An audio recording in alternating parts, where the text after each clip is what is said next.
Dollar General's strategic position is established through targeting underserved rural towns and low-income communities.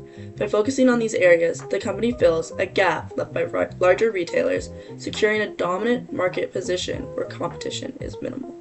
Porter's 5 forces illustrate how the company faces low competitive rivalry in small towns as Dollar General serves as the only retailer chain within miles. This provides a sustainable competitive advantage for the company as customers have limited alternatives, leading to moderate market power for buyers and low market power for suppliers. Since Dollar General is the only option for small-town citizens, the company typically provides a single brand per item and charges higher prices for smaller quantities rather than offering bulk options, maximizing revenue per unit sold. This leads to Dollar General receiving exclusive deals with the suppliers as that brand aims to become the only option for customers. In larger cities, Dollar General may not be as profitable as the ones located in small towns, but still remain successful as a result to their location within the city. Dollar General will typically be located in low-income communities and convenient areas for public transportation. Although this leads to an increase in consumers, the majority of those consumers are low income, meaning that the demand is sensitive to pricing.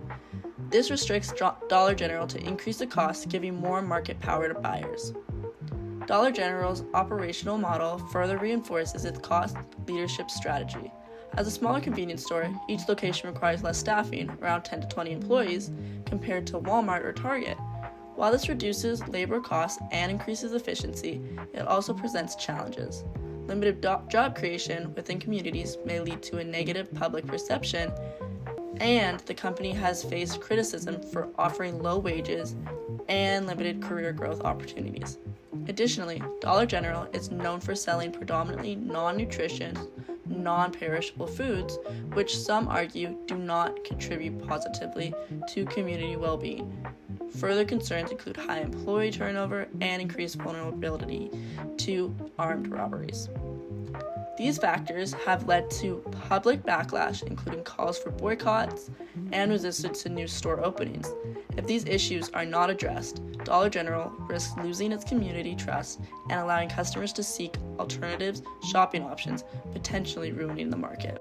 Dollar General has its business structured around the poor and rural communities that other chains tend to overlook or are unwilling to enter.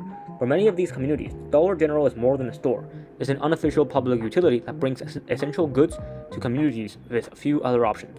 And while this strategy has created staggering success, the institutional environment is shifting, and so are the expectations of companies operating in vulnerable communities. Increased public knowledge of social disparity, food access, and worker treatment is putting Dollar General in increasing criticism. Critics argue that Dollar General's proliferation of stores exacerbate food deserts by undermining regional grocery stores without offering fresh produce and vegetables or healthier food in themselves. Furthermore, there have been continuous reports of unsanitary store conditions, worker exploitation, and low pay, further discrediting the company's image. Institutional theory is concerned with the legitimacy idea, the degree to which an organization's activities are seen as appropriate within a larger cultural framework.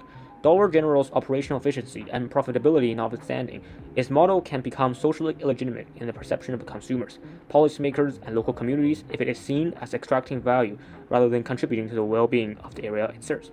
Dollar General's competitive edge, based on rural growth, lean operations, and low prices, is under increasing pressure from its institutional context. As social expectations change and scrutiny increases, these external forces increasingly shape both the company's capacity to maintain its position and its social legitimacy.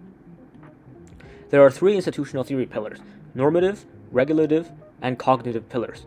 These are pillars that identifies as governing the rules and expectations that frame organizational actions. Normative, regulative, and cognitive, all 3 are increasingly relevant to Dollar General's strategy. Normative pillar: social expectations and moral legitimacy.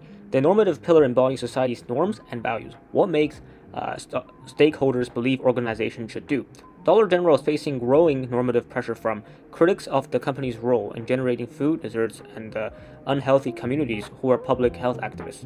Labor rights organizations condemning low wages, absence of career advancement opportunities, and unsafe working conditions, as well as local communities who are resisting new store openings, not just on economic grounds, but also because Dollar General is seen as undermining community health and small business. These normative expectations square directly against the legitimacy of Dollar General's low-cost, low-wage business model.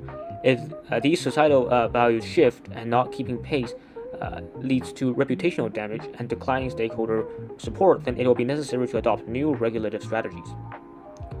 Regulative pillar are policies, laws, and formal sanctions, government and legal institutions that constrain and enable firm action.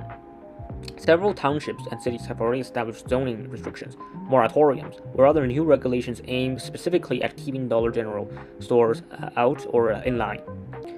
These reactions express concerns with economic underdevelopment, increased crime around understaffed outlets, and access barriers to fresh and healthy food. As such regulative effort grows, Dollar General's primary growth strategy, the reliance on opening tens of thousands of new stores annually, encounter institutional hurdles. The tougher it is for city council and community boards to resist Dollar General, the harder it will be to grow profitably. Finally, the cognitive pillar. Cognitive pillar addresses the shared understandings and cultural assumptions that affect the way individuals perceive legitimacy. Historically, perhaps Dollar General benefited from the mental association of being a helpful, affordable, local store, especially in rural America. That narrative, however, is changing.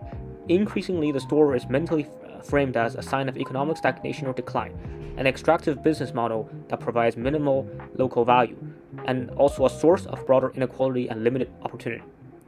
If intellectual perception continues to shift further from being a necessary rural staple to being a negative symbol of institutional failure, Dollar General may lose not only community acceptance, but also broader cultural acceptance, and once this kind of perception has set in, it's almost impossible to reverse. CSR, the corporate social responsibility opportunities. Dollar General does have options. By proactively adopting CSR, the firm could turn these pressures into opportunities. For example, it could 1. Improve food quality and offer fresher or healthier substitutes. 2. Invest in the well-being of employees, particularly higher wages, better training, and safer working conditions. And 3. Work with community organizations to create common value, not just efficiency. These actions could help Dollar General redefine its identity, rebuild public trust, and respond to new institutional requirements, all while protecting its competitive edge. In short, CSR is not a strategy distraction. It's a critical part of how Dollar General must compete in the future. Strategic implications. All three of the pillars, normative, regulative, cognitive, point towards the same conclusion. The operating environment Dollar General is changing. Porter's 5 forces remains good foundations. Weak competition in rural area, supplier power, and high barriers of entry. But institutional theory and CSR reflect an underlying vulnerability. Dollar General faces losing its operational license unless it adopts changing expectations. The company's cost advantage is present, but consistent competitive advantage eventually requires social legitimacy in the long term as well. Thank you. Hi, my name is Malik Asaf, and our proposal is that Dollar General can become more than just a retailer. It can become the economic lifeline for local communities and build a sustainable competitive advantage that another retailer or company cannot easily replicate due to its rural penetration. So Dollar General has a presence in rural America already. From an institutional theory perspective, the fact that it is there already provides it the ability to do more than just influence consumer choice, but also influence local economies and social life. It is no longer a mere exchange of goods by the way of retailing. Dollar General can be an institution that provides fundamental services and functions as an agent of development. For instance, Dollar General might introduce in-store banking services such as bill payment by customers, cashback, or just elementary banking services.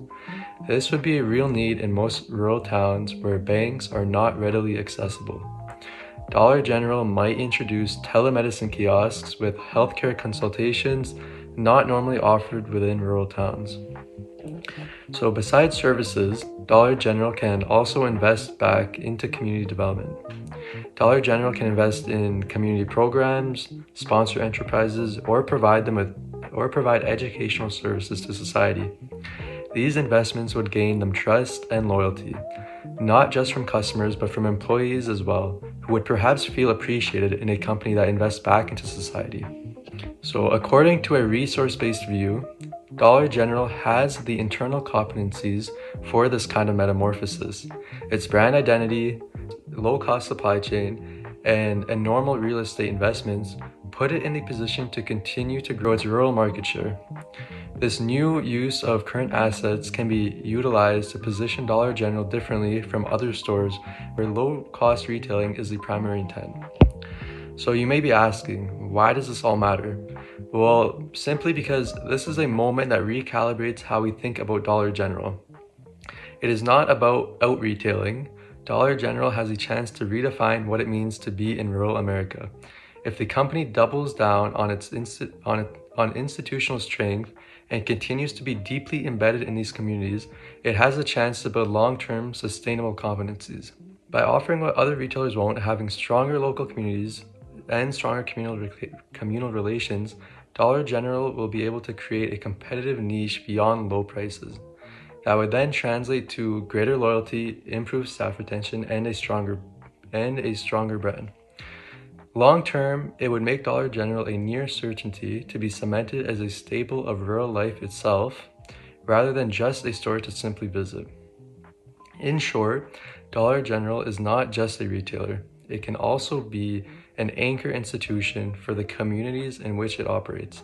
By deliberately deviating from just selling products to investing in the local economy, it can position itself for long-term success that others will not be in a position to follow. Unfortunately, we notice that with Dollar General's convenience and low prices, it tends to drive grocers out of these small towns. While it would be optimal for the Dollar Tree to offer these fresh, healthy goods year-round, it just isn't feasible for them to stock and supply them. One way that they can effectively invest in the community is by introducing a fresh food section. However, this could create difficulty and remove from their low overhead costs. By doing this, they would require more employees to manage the stocking and a bigger, more effective supply chain management. We came up with a potential idea based on our analysis. We believe that the one solution that allows them to introduce fresh products without increasing their workforce or sacrificing their low-cost sustainable advantage is to partner with a vendor-managed inventory system, also known as a VMI. This would allow them to fulfill the demand gap with fresh foods and not become overwhelmed with managing the stocking. This VMI system is very similar to what many gas stations and liquor stores use to stock their inventory. It enables Dollar General to shift the responsibility of stocking the fresh goods to the suppliers. Not only would this increase the access to healthy foods in these small communities and impoverished areas, but would also encourage the vendors to locally source products to keep costs lower.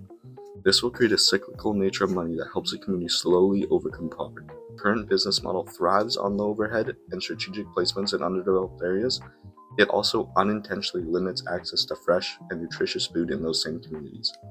By introducing a vendor-managed inventory system, we have a promising solution, and that is one that aligns with the Dollar General's core strengths while addressing a critical community need. By partnering with local vendors to manage and supply fresh produce, Dollar General can maintain its cost-efficient operations, expand its offerings, and contribute to the local equity in the region it serves. This approach not only fills a nutritional gap, but also keeps the door open for local economic growth, as partnerships with nearby farms and producers keep money circulating within the community. Though challenges exist, the long-term benefits, including healthier populations, empowered communities, and sustainable growth, make this a compelling step forward. Ultimately, integrating fresh foods through a VMI system strengthens Dollar General's role, not just as a convenient retailer, but as a catalyst for positive change in America's small towns.